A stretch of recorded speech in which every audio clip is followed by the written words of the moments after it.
नमस्कार दोस्तों, स्वागत है आप सभी का आपके अपने यूट्यूब चैनल टेक्निकल डिलाइट में। दोस्तों उम्मीद करते हैं आप सभी लोग जहां भी हैं खुशहाल एवं स्वस्थ हैं। दोस्तों आज हम बात करेंगे बिहार टेक्निकल सर्विस कमीशन के अंतर्गत जो वैकेंसी थी बिहार इंस्ट्रक्टर की, उसमें कैंडिडेट्स के कुछ डाउट हैं एक्सपीरियंस सर्टिफिकेट्स को लेके एंड फॉर्म फिलिंग प्रोसेस में डॉक्यूमेंट्स को लेके एंड देन एक्सपीरियंस सर्टिफिकेट में जो आपसे सर्टिफिकेट नंबर मांगा जा रहा है उससे रिलेटेड। ठीक है, तो उससे रिलेटेड जो भी बातें आज हम यहाँ पे करेंगे।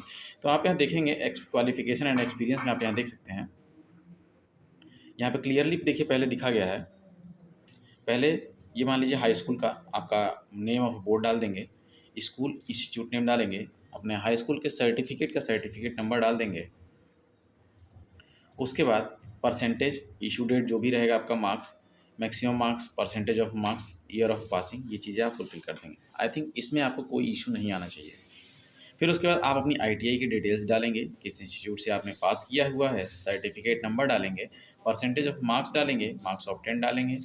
ठीक है, परसेंटेज ऑफ मार्क्स हो गया, month and year of passing होगा, जो आपके सर्टिफिकेट पे दिया गया रहेगा वह आप पासिंग ईयर और मंथ फुलफिल कर देंगे। बात करें सीआईटीएस कोर्स की, तो सीआईटीएस कोर्स अगर आपने एक्वायर्ड किया है तो आप यस करेंगे, अदरवाइज आप नो करके फॉर्म को फिल करेंगे। अगर आपने एक्वायर्ड किया है तो आप यस कीजिए, ट्रेड का नाम डालिए, roll number and registration number डालिए, इंस्टीट्यूट नेम डालेंगे, सर्टिफिकेट नंबर डालेंगे, सीजीपीए परसेंटेज ऑफ मार्क्स डालेंगे एंड देन फिर marks of 10, maximum marks, percentage of marks जो भी आपका रहेगा, किस ईयर में आपने पास आउट किया है वो आप डालेंगे। ट्रेनिंग ऑफ ड्यूरेशन सीआईटी की 1 ईयर की होती है, आप यहाँ पे ये फिल करेंगे। फिर उसके बाद बात करें एक्सपीरियंस सर्टिफिकेट की, तो एक्सपीरियंस में सीरियल नंबर 1 में नेम ऑफ ऑर्गेनाइजेशन जो भी आपका होगा वो यहाँ पे आगे डाल देंगे। फिर उसके बाद किस पोस्ट पर आप थे, जैसे आप अगर किसी आईटीआई कॉलेज में इंस्ट्रक्टर की पोस्ट पे पढ़ा रहे थे, चाहे वर्कशॉप अटेंडेंट की पोस्ट पे भी थे, तो आप उस पोस्ट को डालेंगे यहाँ पे। फिर उसके बाद एक्सपीरियंस जो भी आप फुलफिल करेंगे, क्योंकि कुछ कैंडिडेट्स कह रहे हैं कि सीआईटी के बाद का एक्सपीरियंस ले रहा है, ऐसा कुछ नहीं है।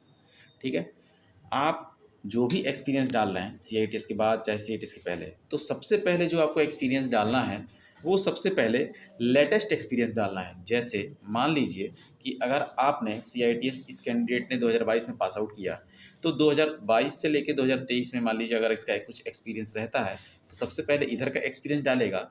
वो यहाँ पे सर्विस ऑफ इशू डेट, जब इसका सीआईटीएस पास किया होगा उसके बाद का इसने एक्सपीरियंस बनवाया होगा। फिर उसके बाद एंड डेट, फिर पे इसकी और सीटीसी जो उसको मंथली स्टाइपेंड दिया जाता था, ठीक है, वो चीज़ आप यहाँ पे डालेंगे। फिर उसके बाद सर्टिफिकेट नंबर, जैसे आपका जो कोई भी एक्सपीरियंस लेटर रहता है, एक्सपीरियंस लेटर के लेफ्ट हैंड कॉर्नर में आपको रेफरेंस नंबर दिया जाता है, कॉलेज के द्वारा रेफरेंस नंबर प्रोवाइड किया जाता है। वो रेफरेंस नंबर ही आपका सर्टिफिकेट ऑब्लिक लेटर नंबर है, वो आप यहाँ पे फुलफिल कर देंगे। फिर उसके बाद इसकी इशू डेट, आपने किस डेट को इशू करवाया था सर्टिफिकेट, एक्सपीरियंस सर्टिफिकेट का इशू डेट।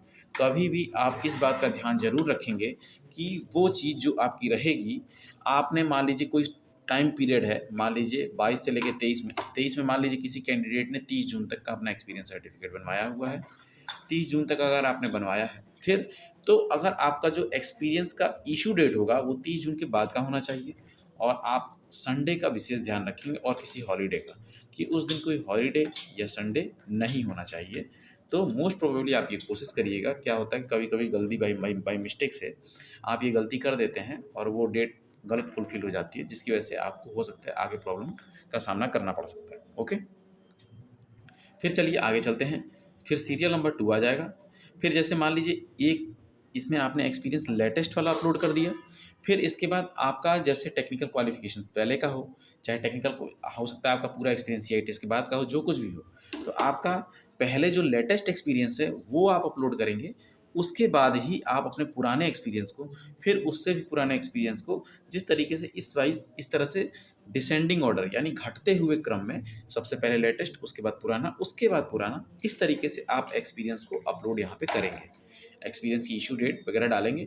अगर आप ऐसा नहीं करते हैं तो आपको यहाँ पे एक आइकन बन के आ जाएगा जो कहेगा कि आपकी उस क्या कहते हैं sir and date of service से मतलब मैच कर रहा है। इस तरह का कोई आइकन बन के आएगा जिसकी वजह से फॉर्म फिल नहीं हो पाएगा। और यही इशू आई थिंक आप सभी लोग को आ रहा होगा, तो इसीलिए मैंने कहा कि ये जानकारी आप सभी तक दे दें। जिसका भी कोई प्रॉब्लम और इशू रहता है तो उससे रिलेटेड जो कोई भी अगर आपका कोई क्वेरी है तो वो आप मुझसे कमेंट बॉक्स में कमेंट करके पूछ सकते हैं। चैनल को सब्सक्राइब करें, वीडियो को लाइक करें, अपने दोस्तों में शेयर करना ना भूलें ताकि ये जानकारी हर किसी तक पहुंच पाए। दूसरी बात, झारखंड में भी ये सेम इशू है। उसके बारे में झारखंड के लिए मैं अलग से वीडियो बना दूंगा। ठीक है, वीडियो बने रहने के लिए धन्यवाद।